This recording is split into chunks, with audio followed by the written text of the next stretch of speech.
بسم اللہ الرحمن الرحیم، السلام علیکم ناظرین، آپ دیکھ رہے ہیں انوکھا انداز میں آپ کا ہوسٹ جمال صدیقی۔ امید کرتا ہوں آپ خوش و خرم ہوں گے۔ ناظرین کرام، صحافت کے ٹائکون جناب عمران ریاض صاحب کے حوالے سے بڑی خبر کا تہلکہ مچ چکا ہے، اور اس وقت ان کی رہائی کے حوالے سے بڑی خبر سامنے آ چکی ہے، جس کے بارے میں ایک مستند جرنلسٹ، انویسٹیگیٹو جرنلسٹ نے بڑے شکوک و شبہات کو ہٹا کر جو ہے انہوں نے بڑی مستند خبر دی ہے کہ عمران ریاض صاحب بہت جلد ہمارے درمیان ہوں گے، اور ان کے بعد یہ سوالات اٹھتے نظر آ رہے ہیں کہ وہ کس کی کسٹڈی میں ہیں۔ اب یہ تمام چیزیں اپنے اس ویلاگ میں ڈسکس کریں گے۔ دوسری جانب پی ٹی آئی کا جو فارورڈ بلاک بن رہا ہے وہ کہاں ہے، وہ کس کے کہنے پہ بن رہا ہے، اور استحکام پاکستان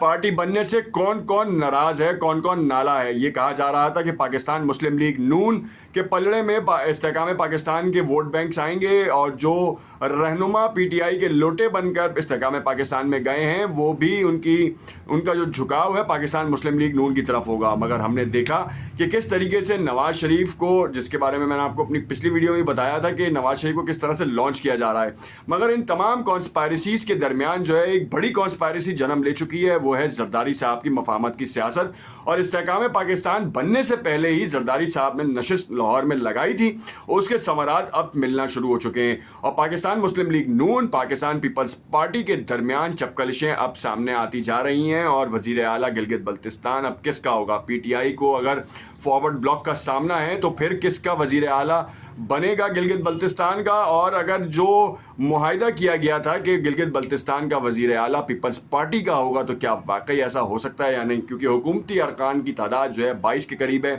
پی ٹی آئی کی ارکان کی تعداد جو ہے وہ 21 کے قریب ہے، اور دیکھنا یہ ہے کہ اب ایک آزاد وحدت المسلمین کی ہے ایک سیٹ، تو دونوں کے برابر کنٹسٹنٹ ہیں۔ اب سینیریو یہ ہے کہ اگر پی ٹی آئی کا فارورڈ بلاک بنتا ہے تو پھر پیپلز پارٹی کا وزیر اعلیٰ بن سکتا ہے، یا پاکستان مسلم لیگ نون کا جو چنا ہوا وزیر اعلیٰ ہے وہ بنے گا؟ یہ ایک بڑا اہم سوال ہے، اور اسی کے گرد کہانی گھوم رہی ہے جنرل الیکشنز کی بھی۔ کیا ہے تفصیلات اپنے اس ویلاگ میں تفصیل سے شیئر کریں گے۔ اس سے پہلے تفصیلات میں جانے سے پہلے آپ سے التماس کریں گے کہ اگر آپ نے چینل کو لائک اینڈ سبسکرائب نہیں کیا تو اسے لائک اینڈ سبسکرائب کریں، تاکہ آنے والی تمام ویڈیوز کے نوٹیفیکیشن آپ کو ملتے رہیں۔ ناظرین کرام، یہاں پر تمام چیزوں کے ابہام دور ہو کر اب جو کہانی سامنے آ رہی ہے وہ یہ ہے کہ جناب عمران ریاض صاحب، جو کہ پی ٹی آئی کے اسپوکس پرسن لگتے تھے کچھ صحافیوں کے بیانات کے مطابق، اور وہ پی ٹی آئی کے عمران خان سے خاص دلی محبت رکھتے تھے، اور اسی محبت کے چکر میں وہ اپنے ویلاگز جو ہے وہ ٹرینڈ کراتے تھے، اور پاکستان تحریک انصاف کی سوشل میڈیا ٹیم ان کو بڑا سپورٹ کرتی تھی، اور اس کے چلتے ہوئے متعدد ویلاگرز بھی جو ہیں وہ اسی ڈگر پہ چل پڑے، اور اس کے بعد پاکستان تحریک انصاف کا بیانیہ معذرت آٹومیٹکلی جو ہے وہ پنپنے لگا۔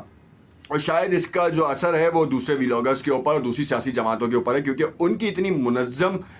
کنڈیشنز نہیں تھی۔ حالانکہ سب سے منظم سیل جو سمجھا جاتا تھا وہ پاکستان پیپلز پارٹی کا سمجھا جاتا تھا، مگر اس حوالے سے جیسے عمران ریاض خان جیسے صحافی جو جس طریقے سے بلند و بانگ دعوے کرتے تھے اور بڑے بیانات دیتے تھے، اور ان کی آواز کی جو گھنگرج تھی نا وہ دلوں کو اترتی تھی، تو لوگ ان کو پسند بھی کرتے تھے، چاہے پی ٹی آئی کے سپورٹ میں ہوں یا اگینسٹ میں ہوں، تمام لوگ ان کو سنتے تھے۔ مگر ان کو غائب کر دیا گیا، اور وہ غائب کرنے کے بعد ٹویٹر کے اوپر تو آپ کو پتہ ہے طوفان بدتمیزی مچ جاتا ہے۔ کوئی اسٹیبلشمنٹ کو اس کا کہہ رہا ہے کہ یہ اسٹیبلشمنٹ کی کہانی ہے، کچھ لوگ کہہ رہے ہیں کہ یہ جناب وفاقی وزیر داخلہ رانا ثناء اللہ صاحب کی کہانی ہے، کچھ لوگ اداروں کے اوپر الزامات عائد کر رہے ہیں، اور وہ اس اداروں کے الزامات عائد کرنے کے ساتھ ساتھ بڑے عجیب و غریب فلسفے بھی سامنے آ رہے ہیں۔ مگر اب زاہد گشکوری صاحب، جو کہ ہم نیوز میں انویسٹیگیٹو جرنلسٹ ہیں، اور انہوں نے وہ خبر لے کر آیا آج شام میں، اور انہوں نے کہا کہ عمران ریاض جو ہیں وہ بہت جلد ہمارے درمیان ہوں گے، مقدمات جو ہیں وہ بھی سامنا کریں گے، اور بہت جلد انہوں نے یہ خبر دی۔ اور یہ خبر دینے کے بعد تمام صحافیوں نے کہا کہ زاہد گشکوری نے اگر کہا ہے تو واقعی اس میں صداقت ہے، کیونکہ زاہد گشکوری جو ہیں وہ تمام پروپیگنڈا سے ہٹ کے بات کرتے ہیں اور ایک جنرل فیڈ بیک دیتے ہیں۔ ان کو سورسز سے خبر ملی ہے، یہ سورسز جو ہے ان آئیڈینٹیفائڈ ہوتے ہیں، مگر اس میں جو کہہ لیں کہ آپ اعتماد کا اگر آپ وہ رکھیں تو 75% جو ہے نا وہ سورسز صحیح ہوتی ہیں ان کی، اور متعدد خبریں ان کی صحیح ثابت ہوئی ہیں۔ اور ماضی میں بھی ہم نے دیکھا زاہد گشکوری جو ہیں وہ پروپیگنڈا کے بجائے جو ہے نا وہ تمام چیزوں کے اوپر کام کرتے ہیں۔ خیر، معاملہ اس وقت جو ہے وہ بڑا ہی گمبھیر صورتحال اختیار کر گیا ہے پاکستان مسلم لیگ نون اور زرداری صاحب کے درمیان۔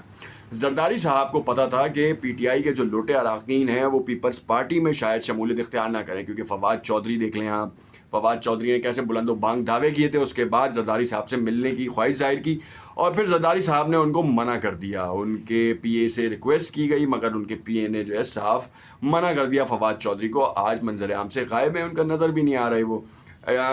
اور دور اقتدار میں ہی مطلب جو پاکستان تحریک انصاف جب اپنے عروج پر تھی تو ندیم افضل چند صاحب جو ہیں انہوں نے چھوڑا اور وہ پیپلز پارٹی میں آ گئے. ندیم افضل چند نے تحریک انصاف جوائن کی، عمران خان کے قریبی بھی رہے مگر ان کو کچھ خطرات لاحق تھے، مسئلے لاحق ہوئے اور اس کے بعد وہ ہٹ گئے وہاں سے. اب فواد چودھری ہو گئے اور بہت سارے رہنما، جیسے کراچی کے اگر آپ رہنماؤں کی بات کریں تو علی زیدی غائب ہیں، عمران اسماعیل غائب ہیں، محمود مولوی استحکام پاکستان میں نظر آئے مگر اس کے بعد پھر ہاں نہ والی کہانیاں چلتی رہیں. جہانگیر ترین اپنا پورا زور لگا رہے ہیں، علیم خان پورا زور لگا رہے ہیں، میڈیا چینل کا سہارا لے رہے ہیں مگر حاصل وصول کچھ نہیں ہو پا رہا. کیوں نہیں ہو پا رہا؟ کیونکہ ووٹ اور لوگوں کا یہ بیان سامنے آ چکا ہے کہ پاکستان تحریک انصاف اب بھی مقبول جماعت ہے اور پاکستان تحریک انصاف کو اگر پنجاب میں کوئی ٹف ٹائم دے گا تو وہ زرداری صاحب دیں گے، کیونکہ استحکام پاکستان میں جتنے بھی لوٹے گئے ہیں ان کا سیاسی مستقبل تاریک ہو چکا ہے انٹل انلیس کہ عمران خان خود آ کر ان کو کہیں کہ یہ جو گئے تھے وہ ان وجوہات کی بنا پہ گئے تھے یا کوئی پریشر تھا ان کے اوپر جس کی وجہ سے گئے تھے. ورنہ پھر ان کو جو ہے وہ جوتوں کے ہار، جیسے کہ عمران خان کے دور اقتدار میں وہ خود لوگ انہوں نے جو چھوڑ کے گئے انہوں نے ہی جو ہے یہ نعرے لگوائے تھے کہ یہ جو لوٹے ہیں ان کو لوٹوں کا ہار پہنایا جائے، ان کے گھر کے بچوں کو جو ہے بولا جائے کہ تمہارے ماں باپ جو ہیں وہ لوٹے تھے اور بلا بلا بلا بلا، مطلب ایسی چیزیں سامنے آئی تھی. آج وہ سامنے وہ فیس کرنا پڑ رہی ہے ان کو. یہ بات تو طے ہے کہ عمران خان نواز شریف کی طرح باہر نہیں گئے، بڑے لوگوں نے ان کو کہا کہ آپ باہر چلے جائیں اور باہر سے سیاست کریں، اگر آپ نے اسٹیبلشمنٹ کو کھل کے بھی جو ہے نا ٹکاٹک کرنا ہے تو آپ وہاں سے کریں. مگر عمران خان باہر نہیں گئے. اسٹیبلشمنٹ کا اپنا ایک پوائنٹ آف ویو ہے، وہ اپنے پوائنٹ آف ویو سے چل رہی ہے. مئی 9 کے واقعے کے اوپر انہوں نے ایک اسٹانس لیا، اس کے اوپر قائم ہے. سپہ سالار وقت کے بڑے بیانات سامنے ہیں کہ ہم 9 مئی کے ملزمان کو کیفر کردار تک پہنچائیں گے. آج ایک بڑا فیصلہ بھی ہو چکا ہے جس میں عمران خان کو بھی 9 مئی میں نامزد کرنے کا فیصلہ کیا گیا ہے اور اب اس کے بعد ان کی گرفتاری بھی ممکن ہے اور یہ بڑا ایک اہم کام ہے. اب اگر عمران خان کی گرفتاری ہوتی ہے تو پھر اس کے بعد کیا وہ واقعی دوبارہ 9 مئی والا ثانیہ ہوگا؟ تو ایسا نہیں ہے. اب سارا انتظار ہے تو الیکشن کا اور پیپلز پارٹی اور پاکستان مسلم لیگ نون کی دھڑام ہونے کا،